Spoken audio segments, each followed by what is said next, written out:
Un autre parti pris qui me paraît structurant dans la démarche, parce que tout ce que je vous dis, sinon, c'est du pipeau. Et ça, je le dis souvent aux étudiants aussi. Si on ne réfléchit pas à la durée de nos séquences et à la répétition de nos séquences. Donc là, j'ai rien inventé non plus. Quelqu'un comme Delinière l'a dit suffisamment, ici même. Il faut, à mon avis, des séquences longues, répétées dans le cursus, dans le parcours de formation, et donc un nombre restreint d'absas. Alors, après, vous vous débrouillez comme vous voulez avec les contraintes des programmes, mais moi, je pense qu'on peut faire que de la bonne EPS si on fait des cycles longs et qu'on répète les cycles. Et pour vous donner le fond de ma pensée, les étudiants le savent déjà, si on arrive en lycée et qu'on fait 3 absas 3 ans de suite, de 3 champs différents, moi, ça ne me dérange pas. Voilà, après, vous en faites ce que vous voulez. Si en plus, ces cycles-là peuvent être conclus par des événements signifiants qui donnent du sens aux apprentissages et qui permettent de vivre ces fameuses tranches de vie, c'est encore mieux. C'est pas toujours possible, mais si on peut le faire, c'est bien. Et donc, moi, j'aime bien ce que dit Jérôme Visioli sur le projet de jeu au handball. C'est aisément transposable au basket.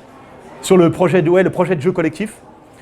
Ça peut être intéressant, ces échéances-là, qui me permettent de travailler avec les gamins sur un projet de performance collective, mais ça, c'est qu'un début.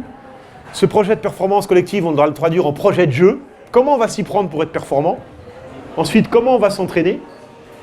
Mais plus que de l'entraînement au sens basique du terme, ensuite, qu'est-ce qu'on doit apprendre pour devenir meilleur? Et votre projet de performance, il va donner, dans l'idéal, c'est un peu idéalisé tout ça, j'en ai conscience, rassurez-vous, je ne suis pas complètement fou, il va donner du sens, in fine, à un projet d'apprentissage et un projet de transformation.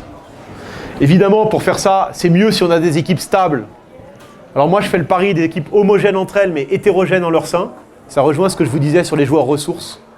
Et moi, je fais le pari que globalement, pour que l'ensemble de ma classe fonctionne bien, il faut, quand c'est possible, des équipes hétérogènes. Alors, peut-être pas tout le temps. Il peut aussi y avoir des moments où on a le droit d'être avec des gens uniquement de son niveau. Mais globalement, mon pain quotidien, c'est quand même plutôt des équipes hétérogènes. Et c'est pas toujours facile, notamment quand il y a beaucoup d'absentéisme dans certains contextes d'enseignement, mais d'essayer de les stabiliser, les équipes. Parce que sinon, construire un projet collectif, si je ne sais pas avec qui je joue, c'est quand même compliqué. Si je veux construire des repères, voire des automatismes avec quelqu'un que j'ai découvert il y a 5 minutes, ça risque d'être un peu compliqué. C'est déjà assez compliqué comme ça, mais ne compliquons pas inutilement les choses. Donc les joueurs ressources, j'en ai parlé. L'idée d'un contrat didactique spécifique et un contrat explicite avec les gamins. Donc à un moment donné, il faut le mettre noir sur blanc, le contrat. On ne va pas mettre sur un papier, mais au moins oralement, qu'on se mette d'accord sur clarifier les intentions que vous avez par rapport à lui. Moi, ce qui m'intéresse dans cette séquence, c'est que tu auras tes moments, tu auras le droit à tes petits exploits. Évidemment, il faut que le gamin il ait quelque chose à manger quand même. Mais ce qui m'intéresse, c'est que tu mettes tes compétences sur les équipes, et notamment sur ton nombre de passes décisives et ta capacité à rendre les autres meilleurs. J'aime bien traduire ça comme ça. Vous savez, vous entendez beaucoup ça dans le basket américain. Ah, ce joueur, il est extraordinaire, il rend les autres meilleurs. C'est une phrase très, très US, alors je ne vous la fais pas en anglais, mais... Par contre, en anglais, il y a un concept que j'aime bien, les playmakers. Il n'y a pas de traduction en français, faiseur de jeu. Vous savez, celui qui crée du jeu pour les autres. Donc ça, c'est spécifique pour notre joueur un peu ressource, qui est à la S ou qui est au club, et qui va être valorisé comme ça. Un nombre réduit de situations évolutives, d'accord ? On a les outils didactiques, on en a parlé, on a les variables didactiques pour faire évoluer nos situations. Donc ne compliquons pas les choses aussi. Construisons des situations solides, consistantes, qui permettent à nos élèves de s'éprouver, de progresser, et à nous aussi, profs, de se les approprier. Les situations, ce ne sont pas une fin en soi, ce sont des outils pour enseigner. Donc il ne faut pas en faire un dogme. C'est un outil, et cet outil, on le maîtrisera d'autant mieux qu'on l'utilise souvent. Je suis sûr que vous ressentez ce que je dis, c'est-à-dire qu'il y a des situations dans lesquelles vous êtes très à l'aise, parce que vous arrivez à anticiper les comportements des gamins, vous savez pertinemment quand intervenir, vous savez ce qu'elles vont vous apporter, vous savez les difficultés que les élèves vont rencontrer, parce que vous les faites souvent. C'est aussi simple que ça. Et donc, les élèves se les approprient mieux, et vous les appropriez mieux, et donc vous enseignez mieux. Donc à un moment donné, on parlait de situations repères, de situations clés. Et vous voyez, il n'y a pas besoin d'être toujours dans le changement, la nouveauté. Enseigner, je pense que c'est un subtil, bon, on le dit toujours, c'est l'art de la répétition. Et je pense que c'est un subtil mélange entre de la continuité, de la répétition et une petite dose de changement quand on sent vraiment qu'il y a un peu de lassitude ou d'ennui. On en a parlé ce matin, messieurs, n'est-ce pas? Bon, tout le monde connaît les principes d'anti-zapping du Baldi, donc moi je m'inscris à 100% dans cette filiation-là, de ce point de vue-là. Et une autre citation de Michel Bourgeois qui n'a rien à voir avec le basket, qui est gymnaste. Mais c'est un petit clin d'œil aussi pour ceux qui ont suivi le reportage là, tout récent sur Wembanyama. Est-ce que vous avez vu Wembanyama faire l'ATR, le poirier avec son préparateur physique? C'était intéressant en termes de kinesthésie et de psychomotricité. Donc sachez que Wembanyama, donc sur la transversalité des absas, il fait un peu de gym pour se préparer à sa carrière de basketteur en NBA. Ensuite, on aura l'occasion de revenir bien sûr dans le détail samedi et puis éventuellement dans les échanges.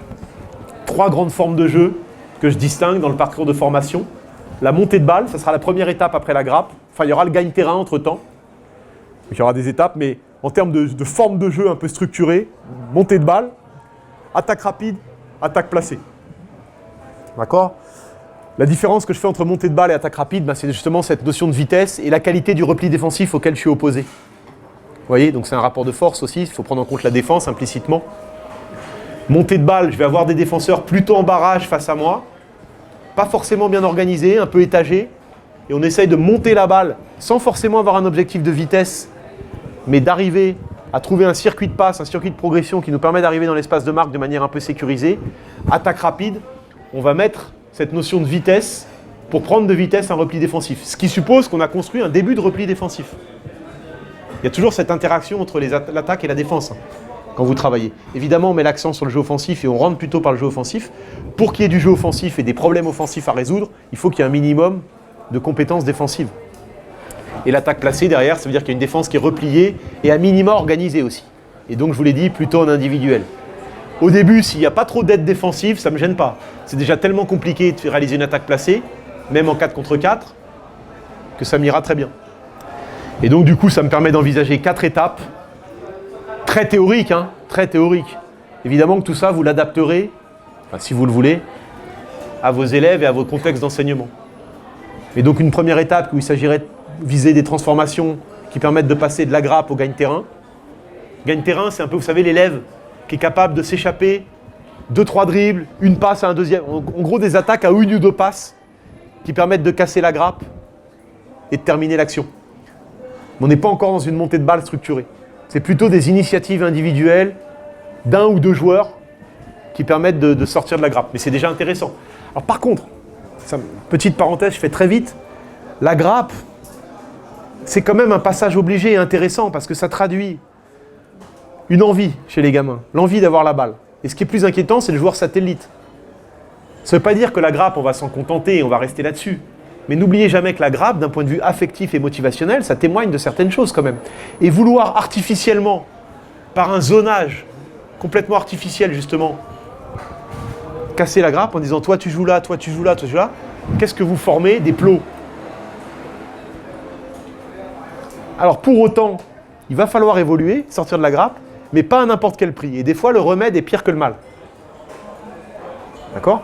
Il faudrait peut-être une bonne fois pour toutes envisager la grappe comme un passage obligé. Il faut laisser le temps au temps aussi. Il faut faire confiance aux capacités d'auto-organisation. Alors, il faut les accélérer un peu, il faut les encourager, il faut les induire. Mais les gamins, ils vont évoluer. Okay ? Mais s'il vous plaît, c'est mon point de vue, la notion de poste de jeu ou de zonage, mais en disant, tu n'as pas le droit de sortir de cette zone ou machin, ou toi tu joues là, c'est une mauvaise solution à un vrai problème. Et une solution surtout qui est pire que le mal, donc on évite. Ensuite, donc l'étape 3 de la montée de balle structurée au jeu rapide et ensuite du jeu rapide à l'attaque placée. Et vous voyez que tout ça, à chaque fois, il y a un rapport de force. Pensez au comportement défensif qui fait que, par exemple, pour passer de la montée de balle structurée au jeu rapide, c'est cette notion de repli défensif qui va m'obliger à gagner de la vitesse, qui va m'obliger à faire des passes plus longues, à jouer plus en mouvement. Et donc, j'en ai parlé tout à l'heure, un invariant qui est fondamental, quelle que soit la forme de jeu, évidemment qui va se décliner de manière différente et qui va être quelque part la mère de toutes les intentions, l'intention surordonnée, c'est la recherche de la situation favorable de tir. Donc, à mon avis, partez de ça. Organisez vos cycles en partant de ça. On va s'organiser par la circulation de la balle et la mobilité des joueurs pour trouver des situations de tir. Et évidemment, ça implique de définir ce qu'est une situation de tir favorable pour mes 6e, pour mes 4e, pour mes 3e, pour mes lycéens, pour mes terminales, pour mes joueurs d'AS. Et ensuite, éventuellement, de différencier ça au fur et à mesure des progrès des gamins et des spécificités de chaque joueur. Donc, une logique de différenciation aussi. Ce qui est un bon tir pour Stéphane n'est peut-être pas un bon tir pour Arthur, etc. etc. Okay, en fonction des capacités individuelles et du vécu de chacun. Et donc, En début de cursus, on sera sur 3 éléments. Être seul dans un espace libre, équilibré et à distance de tir, ça fait 4, pardon. Enfin, seul dans un espace libre, c'est la même idée. Évidemment, la définition de l'espace libre, elle n'est pas la même si je suis 6e, si je suis 4e, si je suis terminal, si je suis joueur d'AS. Parce que j'ai besoin de plus de temps pour tirer quand je suis un élève de 6e, si je veux bien tirer. D'accord ? Il faut que j'accroche visuellement la cible, il faut que soit mon bassin et mes épaules face à la cible, il faut que je sois équilibré, il faut que je sois capable de produire une poussée coordonnée du train inférieur et du train supérieur, pour ensuite finir par produire une trajectoire haute avec une phase ascendante et une phase descendante. Et doser, c'est compliqué. Hein. Donc il me faut du temps. Donc cette notion d'espace libre et de tir seul, elle va évoluer au fur et à mesure du progrès du gamin et des capacités individuelles. Plus je vais aller dans le cursus, plus les élèves vont être aussi outillés sur le plan moteur, technique en l'occurrence, et cognitif. Je vais rajouter d'autres éléments, justement les préférences personnelles. Ah ça c'est son tir à lui. Moi je suis à l'aise à 45 degrés près du panier. Moi il n'y a que le tir en course que je maîtrise. Moi c'est face au panier à 3-4 mètres. Et c'est intéressant en termes de connaissance de soi que les élèves arrivent à développer un petit peu une connaissance minimale de leur capacité au tir. Et ce qui veut dire que la notion de feu vert, feu rouge, feu orange dont j'ai parlé tout à l'heure, elle peut s'adapter à chacun. Ce qui peut être un feu rouge pour quelqu'un peut être un feu vert pour un autre. Et ensuite, je vais prendre d'autres éléments en compte, donc préférence personnelle. La confiance, sous-entendu, je viens d'en mettre un ou deux, mais tire, continue au contraire. Ça ne veut pas dire tire n'importe comment, mais si tu as une position, même orange, qui se propose à toi, prends-la. Tu viens de mettre un ou deux tirs, on ne peut rien te reprocher. On doit même, dans l'idéal, à la S, avec l'aide du prof ou du coach, faire en sorte que c'est toi qui ai la balle. Tu viens de mettre 2 tirs. C'est tellement compliqué de marquer au basket que quand on a un joueur qui marque, il faut qu'il ait la balle. Après, il en loupe 1, il en loupe 2, on change, on passe à autre chose, on met de l'alternance dans le jeu. Autre élément qui peut être très intéressant, la durée de la possession, ça rejoint ce que je vous disais tout à l'heure. Là, on est sur des hauts niveaux de pratique. C'est pas la même chose de décider de prendre un tir alors qu'on a fait 1 ou 2 passes sur attaque placée qu'au bout de 7, 8 passes. Où on a travaillé, on a usé la défense. Si je tire au bout d'une 2 passes et que la position elle est moyenne, elle n'est pas terrible, on pouvait peut-être être patient.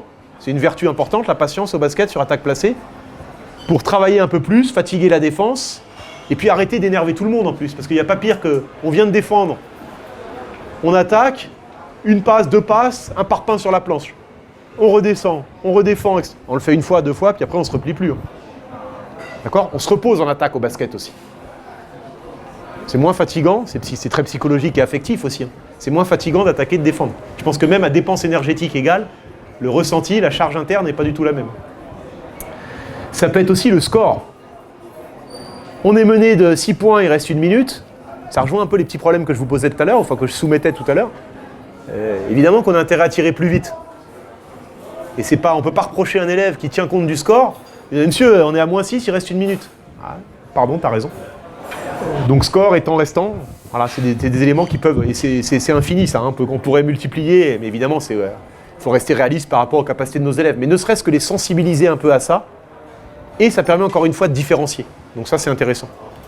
Dernier point, le paradoxe j'en ai parlé, il y a des contenus derrière le tir, j'ai commencé à les évoquer, la prise d'appui, l'équilibre, l'accrochage de la cible, une poussée coordonnée du train inférieur et du train supérieur, des sensations de dosage, de la trajectoire, de toucher très fin à développer, pas facile.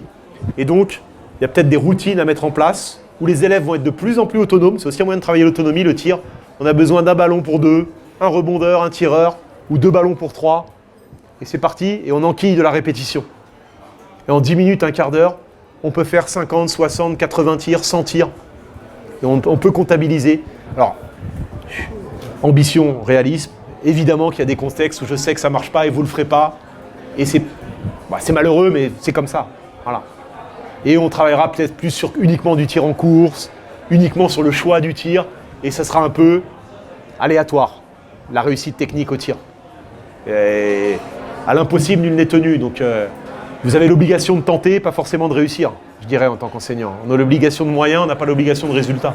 Donc la mesure du contexte, évidemment qu'il faut en tenir compte. Voilà. Alors il y a évidemment beaucoup de choses dont je n'ai pas pu parler, notamment, on le verra samedi, j'ai parlé des étapes. Derrière ces étapes, il y a des contenus, des transformations prioritaires. en tant que porteur de balle, en tant que non-porteur, en tant que défenseur. Mais il faudrait 4, 5, 6, 8 heures, un cycle complet peut-être. Donc je suis désolé si j'ai pas pu être complètement exhaustif, mais je pense que c'est impossible, l'exhaustivité elle est impossible. Et par contre je suis tout à fait impatient d'échanger avec vous et de répondre à vos questions ou d'entendre vos remarques. Et merci à tous pour votre écoute et votre qualité d'écoute. Merci.